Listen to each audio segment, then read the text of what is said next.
الحمد لله رب العالمين والصلاة والسلام على أشرف الأنبياء والمرسلين وعلى آله وأصحابه أجمعين وعلى من تبعهم بإحسان إلى يوم الدين. أعوذ بالله من الشيطان الرجيم. بسم الله الرحمن الرحيم. ألم نشرح لك صدرك ووضعنا عنك وزرك الذي أنقض ظهرك ورفعنا لك ذكرك فإن مع العسر يسرا إن مع العسر يسرا فإذا فرغت فانصب وإلى ربك فارغب. آج انشاءاللہ ہماری تفسیر ہوگی سورۃ الشرح. چھوٹی سورت ہے، صرف 8 آیتیں ہیں اس میں. اکثر لوگوں کو یاد بھی ہے سورۃ الشرح. سب سے پہلی جو بات ہے کہ اس سے پہلے سورۃ الضحیٰ ہے، اس کے بعد سورۃ الشرح.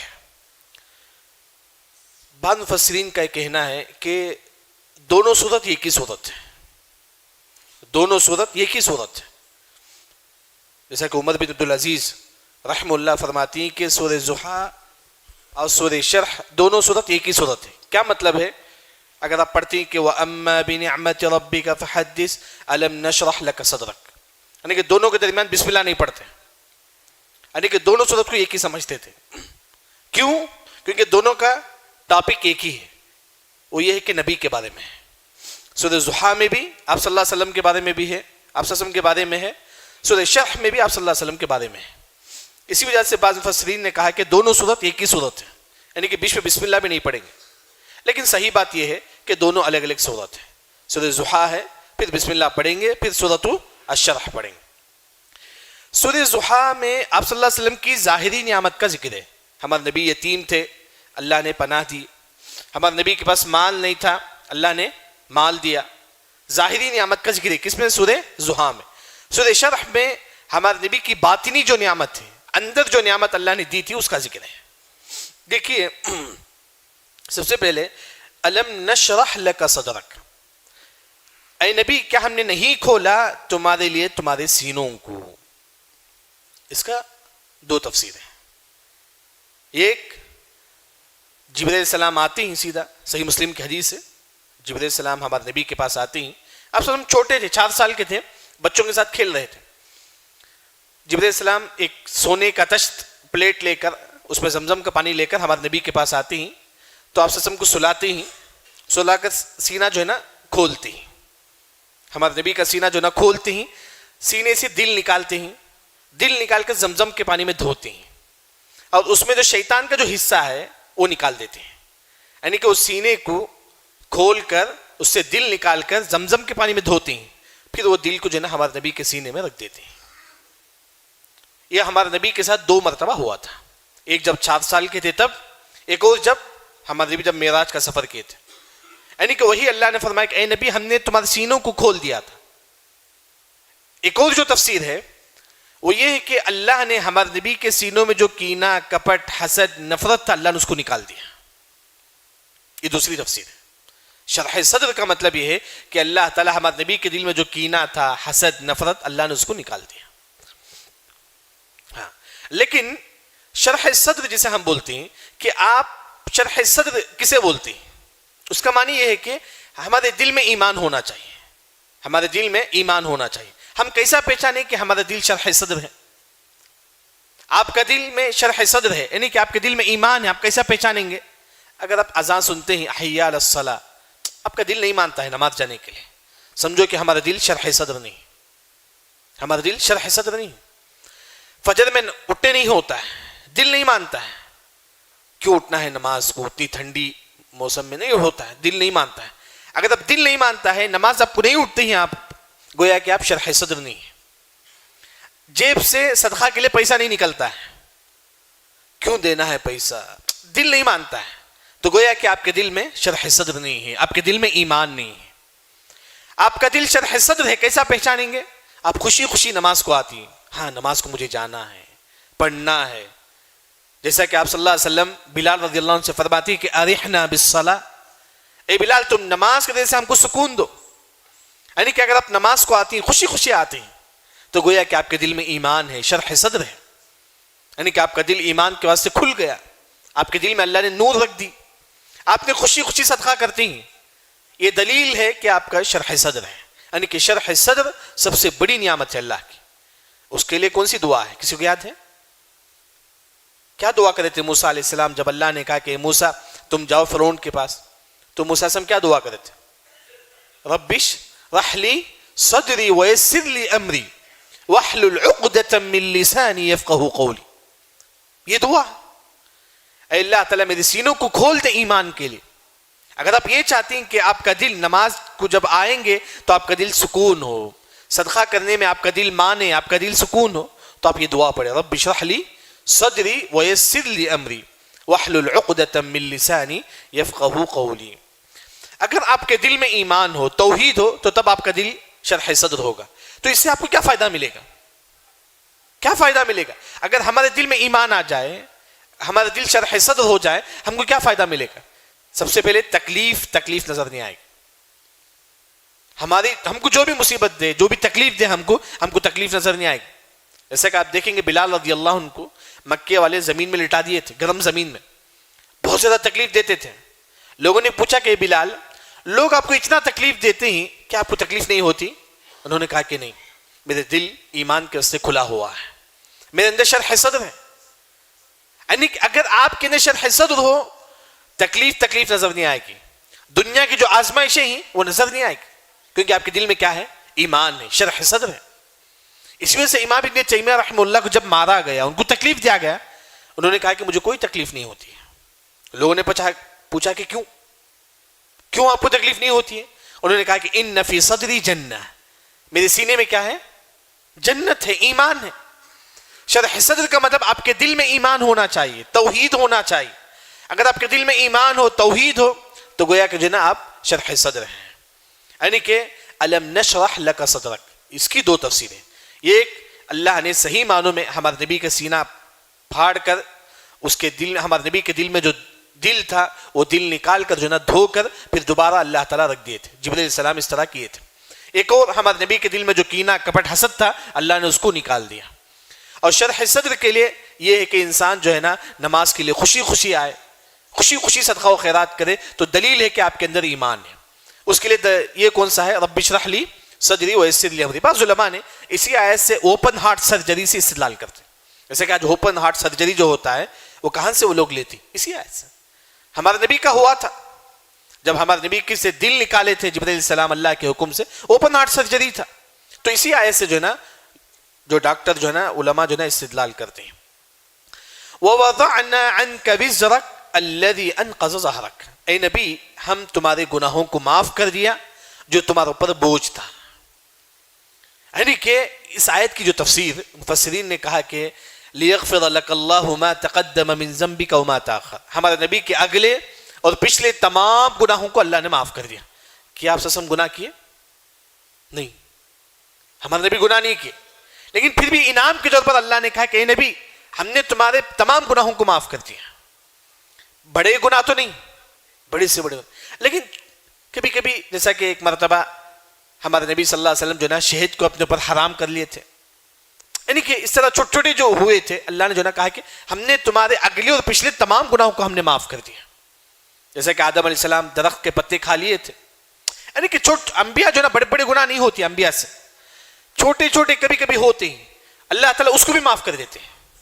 جیسے کہ آپ دیکھیں گے سورہ تحریم میں ہمارے نبی صلی اللہ علیہ وسلم اپنے اوپر شہد کو حرام کر لیے تھے، اللہ نے فوری کہا کہ واللہ غفور رحیم، اللہ نے معاف کر دیا. یعنی کہ چھوٹے چھوٹے جو ہوئے تھے اللہ نے کہا کہ اے نبی ہم نے تمہارے تمام گناہوں کو معاف کر دیا، اگلے اور پچھلے تمام گناہوں کو معاف کر دیا. ایک اور جو تفسیر ہے وَوَضَعْنَا عَنْكَ وِزْرَكَ الَّذِي أَنْقَضَ ظَهْرَكَ، وزر کا مطلب بوجھ. یعنی کہ ہمارے نبی کو ہمیشہ ٹینشن ہوتا تھا ایک کافر کیوں اسلام نہیں لاتے تھے. ہمیشہ آپ صلی اللہ علیہ وسلم دین کی کیا دعوت دیتے تھے، اگر کوئی اسلام نہیں لاتا تو ہمارے نبی کو بہت زیادہ ٹینشن ہوتا، کیوں وہ اسلام نہیں لاتا ہے، کیوں وہ ایمان کی طرف نہیں آتا ہے، کیوں وہ نمازی نہیں بنتا ہے. یعنی کہ ہمارے نبی ہمیشہ اتنا ٹینشن میں ہوتے تھے. اللہ نے کہا کہ اے نبی ہم یہ جو ٹینشن ہے تمہارے اندر ہم وہ بھی نکال دیں گے. وَوَضَعْنَا عَنْكَ وِزْرَكَ، یہ جو بوجھ ہے لوگوں کا ہم وہ بھی جو نا ہم تمہارے دل سے نکال دیں گے. لیکن ایک اور جو تفسیر ہے وہ یہ ہے کہ ہم 2 رکعت نماز پڑھتے ہیں، اس کے بعد ہم لوگ بیٹھ جاتے ہیں، پڑھنے نہیں ہوتا ہے. ہم آدھا پارا قرآن پڑھتی ہیں پھر اس کے بعد بند کر کے رکھ دیتی ہیں. ہم لوگ دل نہیں مانتا ہے. کیوں؟ ہمارے گناہوں کی وجہ سے. ہم 2 رکعت نماز پڑھے 4 رکعت پڑھے اس کے بعد نہیں ہوتا, بیٹھ جاتے ہم لوگ. کیوں؟ ہم کس نے بیٹھایا؟ ہمارے گناہ نے. اہل علم نے کہا کہ گناہ کی وجہ سے انسان نیکیوں سے محروم ہو جاتا ہے. ہم 4-5 رکعتیں پڑھتے ہیں, آدھا پارا پڑھتے ہیں, اس کے بعد قرآن بند کر کے چھوڑ دیتے ہیں. نہیں ہوتا ہے ہم کو مسلسل پڑھنے کے لیے, تھکن ہوتی ہے عبادت کرنے کے لیے. لیکن اللہ تعالیٰ ہمارے نبی کو جو تھکن ہو سکتی ہے عبادت کے لیے, وہ تھکن بھی اللہ تعالیٰ نکال دیتی. یعنی کہ ہمارے نبی پوری رات میں تہجد میں گزارتی. ہم لوگ پڑھ سکتے؟ نہیں ہوتا ہے ہمارے پاس. ہم 2 رکعت پڑھے پھر بیٹھ گئے, نہیں ہوتا ہے. گناہوں کا بوجھ اتنا ہے کہ ہم عبادت نہیں کر پاتے ہیں. لیکن اللہ نے ہمارے نبی کے پاس جو تھکن ہو سکتی تھی عبادت کا, اللہ نے اس کو بھی نکال دیا. ہمارے نبی بہت زیادہ نمازیں پڑھتے تھے, بہت زیادہ استغفر اللہ کرتے تھے, بہت زیادہ تہجدیں کا اہتمام کرتے تھے. پھر اس کے بعد الذی انقض ظہرک, یعنی کہ یہاں اللہ تعالیٰ جو ہے نا ذکر کرتی ہے کہ ہمارا گناہ کس طرح ہے. انقض بولتے ہیں جانور ہے, جانور کے اوپر اگر آپ موٹا رکھیں گے, کپڑا رکھیں گے, تو جانور جب چلے گا اس سے لیٹ آواز آئے گی, اس کے سامان سے پیٹھ سے تھوڑی آواز آتی ہے, اسے بولتی کہ انقض. یا تو گھر جو ہوتا ہے, اس کا گھر ہوتا ہے, سمجھو کہ کھپریل کا گھر ہے, جب کبھی کبھی کیا ہوتا ہے کہ زیادہ وزن ہونے کی وجہ سے باریک سے آواز آتی ہے کھپریل سے, زیادہ وزن ہونے کی وجہ سے. انقض یعنی کہ اس طرح جب انسان گناہ گار ہوتا ہے, پیٹ میں کچھ نہیں ہے لیکن اسے وزنی فیل ہوتا ہے, یعنی کہ کچھ ہے, اسے عبادت کرنے نہیں چھوڑتا ہے. وہ جو بوجھ تھا ہمیں گناہ کرنے کی وجہ سے, آپ دیکھیے انسان گناہ کے بعد عبادت نہیں کر پاتا, اسے دل نہیں مانتا ہے, وہ بوجھ رہتا ہے. اللہ نے فرمایا کہ ایسا بوجھ ہے گناہ کا گویا کہ ہمارے پیٹ میں کوئی رکھ دیا ہے کوئی چیز. الذی انقض ظہرک, یعنی کہ ہمارے نبی کے اوپر جو بوجھ تھا اللہ نے تمام کو ہٹا دیا. اس وجہ سے ہمارے نبی سکون سے کیا کرتے تھے؟ نماز کا اہتمام کرتے تھے. اس کے بعد اللہ نے کہا کہ وَرَفَعْنَا لَكَ ذِكْرَكَ, اے نبی ہم تمہارا ذکر بلند کریں گے, ہمیشہ ہمیشہ بلند کریں گے. کیا مطلب ہے؟ ہمارا نبی آنے سے پہلے ہر انبیاء جو ہے نا اپنے قوم سے کہتے تھے کہ ایک نبی آنے والے ہی جن کا نام محمد صلی اللہ علیہ وسلم ہے. یعنی کہ ہر نبی اپنے قوم سے بولتے تھے کہ ایک نبی آنے والا ہے. یعنی کہ ہمارے نبی کا مقام اللہ نے بلند رکھا. ہمیشہ ہم اقامت میں اشہد ان لا الہ الا اللہ پڑھتے ہیں, واشہد ان محمد رسول اللہ. اذان میں اشہد ان محمد رسول اللہ, یعنی کہ اللہ تعالیٰ ہمارے نبی کا نام ہمیشہ بلند رکھیں گے. بعض مفسرین نے فرمایا کہ دنیا میں کہیں نہ کہیں اذان ہوتی رہتی ہے, دنیا میں کوئی نہ کوئی انسان نبی پر درود بھیجتا رہتا ہے. وَرَفَعْنَا لَكَ ذِكْرَكَ, اے نبی ہم تمہارا ذکر ہمیشہ ہمیشہ بلند رکھیں گے. اسلام لانے کے لیے کیا پڑھنا ہے؟ اشہد ان لا الہ الا اللہ, اس کے بعد واشہد ان محمد رسول اللہ. دو بھی اسلام میں داخل ہو, وہاں بھی کس کا نام آتا ہے؟ محمد صلی اللہ علیہ وسلم کا. یعنی کہ ہر ایک کے دل میں اللہ نے نبی کی محبت کو رکھ دیا ہے, فطری طور پر ہے. فطری طور پر ہر انسان کے اندر اتنی محبت ہے, بچوں سے ماں باپ سے بڑھ کر ہمارے دلوں میں کس کی محبت ہے؟ ہمارے نبی کی محبت ہے. یہ کس نے رکھا؟ اللہ نے. وَرَفَعْنَا لَكَ ذِكْرَكَ, اللہ نے نبی کا ذکر ہمیشہ ہمیشہ بلند رکھیں گے. اتحیاتوں میں ہم کیا پڑھتے ہیں؟ اشہد ان لا الہ الا اللہ واشہد التحیات للہ والصلوات والطیبات والسلام علیک ایھا النبی ورحمۃ اللہ, السلام علینا وعلی عباد اللہ الصالحین, اشہد ان لا الہ. اتحیاتوں میں بھی نبی کا نام آتا ہے. یعنی کہ وَرَفَعْنَا لَكَ ذِكْرَكَ, اے نبی ہم تمہارا ذکر ہمیشہ ہمیشہ بلند رکھیں گے. اتنا بلند حسان بن ثابت رضی اللہ عنہ فرماتے ہیں فَذُو الْعَرْشِ مَحْمُودٌ وَهَذَا مُحَمَّد. اللہ تعالیٰ اپنے نام کے ساتھ نبی کا نام رکھ دیا. اب اللہ کا نام کیا ہے؟ محمود ہے. نبی کا نام کیا ہے؟ محمد ہے. محمود ہی سے نکلا ہوا ہے محمد. جیسا کہ بولتے ہیں کہ یہ پانی ہے, یہ پانی ہم گلاس میں ڈالتا ہوں, یہ گلاس کا پانی کس کا ہے؟ باٹل کا ہے. یعنی کہ اللہ کا نام کیا ہے؟ محمود ہے, اسی سے نکلا ہوا ہے کیا ہے؟ محمد ہے. یعنی کہ اللہ نے اپنے نام کے ساتھ کس کو نام کو جوڑ لیا؟ نبی کا نام کو. یعنی کہ اللہ تعالیٰ نبی کا ذکر ہمیشہ ہمیشہ کیا کریں گے؟ بلند کریں گے. اس کے بعد اللہ نے کہا کہ فَإِنَّ مَعَ الْعُسْرِ يُسْرًا وَإِنَّ مَعَ الْعُسْرِ يُسْرًا. إِنَّ مَعَ الْعُسْرِ يُسْرًا, آسان ترجمہ مع کا مطلب یہاں بعد, ہر مشکل کے بعد آسانی ہے. پھر اللہ نے فرمایا کہ ہر مشکل کے بعد آسانی ہے. آج آپ غریب ہی, انشاءاللہ ایک نہ ایک دن اللہ تعالیٰ آپ کو مالدار بنائے گا. ہر مشکل کے بعد آسانی ہے. آج آپ بیمار ہی, ایک دن اللہ تعالیٰ آپ کو صحت مند دے گا, صحت دے گا انشاءاللہ. فَإِنَّ مَعَ الْعُسْرِ يُسْرًا. جب ہم آیت پڑھے تو دل و دماغ میں بات ہونی چاہیے، آج میں غریب ہوں، اللہ مجھے مالدار بنائے گا. آج میرے پاس پیسہ نہیں ہے، اللہ مجھے دے گا اتنا دن پیسہ. صحت نہیں ہے، اللہ مجھے دے گا. فَإِنَّ مَعَ الْعُسْرِ يُسْرًا. ہر مشکل کے بعد آسانی ہے. یہاں آپ دیکھیے غزہ کا جو مسئلہ ہے، کتنے دن سے چل رہا غزہ کا جو مسئلہ، کیا آسانی آئے گی؟ ضرور آئے گی، ضرور آئے گی آسانی. آج جو غزہ جیسا ہے، قیامت کے قریب ایسا ہو جائے گا جس طرح آپ دبئی جاتے ہیں، لوگ وہاں پھرنے کے لیے جاتے ہیں، وہاں آسانی سے لوگ سفر کرتے ہیں، اس طرح غزہ میں بھی لوگ جو نا آسانی سے سفر کریں گے. ابو داؤد کی جو روایت ہے، عمران بیت المقدس، قیامت کے قریب لوگ بیت المقدس جائیں گے، فلسطین جائیں گے، خوشی خوشی جائیں گے، سفر کے لیے جائیں گے، وہاں جا کے زمینیں خریدیں گے، وہاں بہت زیادہ بزنس ہوگا، وہاں لوگ بڑے آسانی کے ساتھ سفر کریں گے قیامت کے قریب. آج جیسا ماحول ہے، اللہ نے کیا کر دے گا اسے، ایک نہ ایک دن اللہ تعالیٰ آسانی لائیں گے، ایک نہ ایک دن اللہ تعالیٰ آسانی لائیں گے. اسی طرح آپ دیکھیں گے نماز کھڑے ہو کر نہیں پڑھ سکتے، اللہ نے آسانی کیا کر دیا، بیٹھ کر پڑھو. نہیں ہو سکتا تو بیٹھ کر پڑھو. اگر آپ کو روزہ نہیں رکھنے ہوتا ہے تو اللہ نے کیا کر دیا، قضا کرو. یعنی کہ ہر چیز میں آسانی ہے. وہی اللہ نے فرمایا کہ فَإِنَّ مَعَ الْعُسْرِ يُسْرًا. آپ کتنی بڑی تکلیف میں ہو، یہ سمجھو کہ ایک نہ ایک دن آسانی آنے والی ہے. اس کے بعد اللہ نے کہا کہ فَإِذَا فَرَغْتَ فَانْصَبْ. فَإِذَا جب فرغت، جب آپ فارغ ہو جائیں. ہم کس سے فارغ ہوئے ابھی؟ نماز سے. اب ہم نماز سے فارغ ہو گئے تو فَانْصَبْ، ہم کو کیا کرنا ہے؟ اب اللہ کا ذکر کرنا ہے. جب آپ نماز سے فارغ ہو جائے تو آپ کو کیا کرنا ہے؟ فَانْصَبْ، نماز کے بعد کا ذکر آپ کو کرنا ہے. دوسری تفسیر فَإِذَا فَرَغْتَ، جب آپ فرض نماز پڑھ لے تو آپ کو کون سی نماز پڑھنا ہے؟ فَانْصَبْ، نفل نماز پڑھنا ہے آپ کو.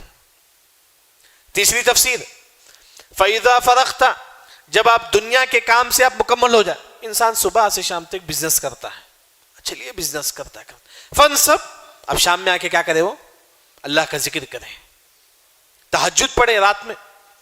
یعنی کہ ہماری جو زندگی جو گزرتی ہے صبح شام بزنس میں، کام میں، فَانْصَبْ، ہم کیا کرتی ہیں، کام سے آ کے تھک کے سو جاتی. اللہ نے کہا کہ فَانْصَبْ، یہاں کھڑے ہو جاؤ، اللہ کے لیے ذکر کے لیے کھڑے ہو جاؤ. فَإِذَا فَرَغْتَ، جب آپ اللہ کی عبادت مکمل کریں، یعنی کہ آپ اللہ کا حق ادا کر دیے، نماز روزہ زکوٰۃ حج، فَانْصَبْ، آپ کس کے حق ادا کرو؟ بندوں کا حق ادا کرو، بندوں کا حق ادا کرو.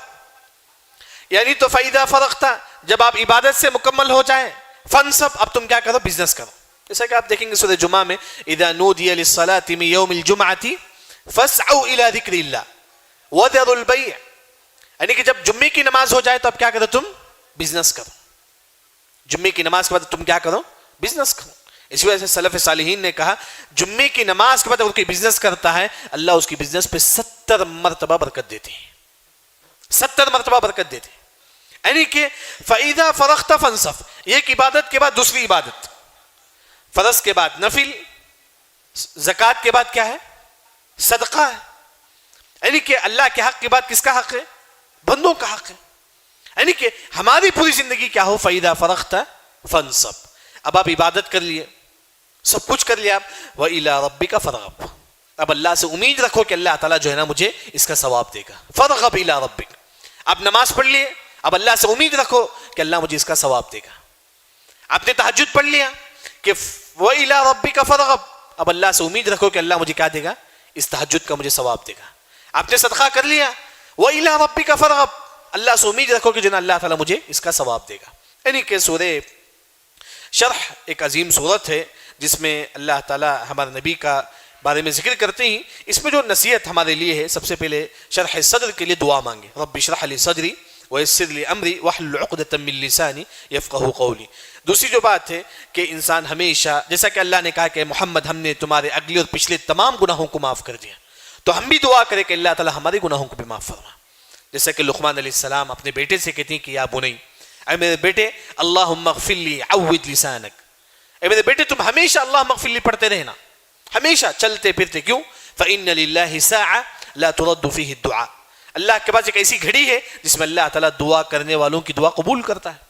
جس طرح اللہ نے نبی کے گناہوں کو معاف کر دیا، ہم بھی دعا کریں اللہ سے، اللہ تعالیٰ تو میرے گناہوں کو معاف فرما. جیسا کہ حدیث میں آتا ہے کہ یا عبادی انکم تخطئون باللیل والنہار، اے لوگو تم دن اور رات گناہ کرتے ہو، فاستغفرونی اغفر لکم، اللہ تعالیٰ فرماتے ہیں تم مجھ سے مغفرت طلب کرو، میں تمہارے گناہوں کو معاف کروں گا. یعنی کہ جس طرح اللہ نے نبی کے گناہوں کو معاف کر دیا تو اس طرح ہم بھی دعا کریں اللہ تعالیٰ تو ہمارے گناہوں کو بھی جو ہے نا تو معاف کر. اسی طرح وَرَفَعْنَا لَكَ ذِكْرَكَ، اے نبی ہم تمہارے مقام ہمیشہ ہمیشہ بلند رکھیں گے. یعنی کہ اگر آپ بھی نیک کام کریں گے اللہ تعالیٰ جو ہے نا آپ کا مقام بھی اللہ تعالیٰ بلند کرے گا. اگر آپ دین کے لیے کچھ کام کریں گے، اسلام کے لیے کچھ کام کریں گے، اللہ تعالیٰ آپ کو ہمیشہ بلند مقام رکھے گا.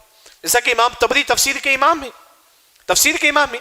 امام طبری کے زمانے میں 2 طبری تھے، ایک گمراہ تھے ایک مفسر تھے. اللہ نے کن کا مقام بڑھا رکھا؟ امام طبری جو مفسر ہے. یعنی کہ اگر آپ کی زندگی عبادت میں ہو، ذکر میں ہو، دوسروں کو دھوکہ نہیں، سب کچھ، اللہ تعالیٰ آپ کو ہمیشہ بلند رکھے گا.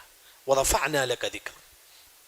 اسی طرح فَإِنَّ مَعَ الْعُسْرِ يُسْرًا، کتنی بڑی مصیبت آئے دنیا میں آپ سمجھو کہ ایک نہ ایک دن آسانی آنے والی ہے. صحت نہیں ہے، سمجھو کہ ایک نہ ایک دن صحت ملنے والی ہے.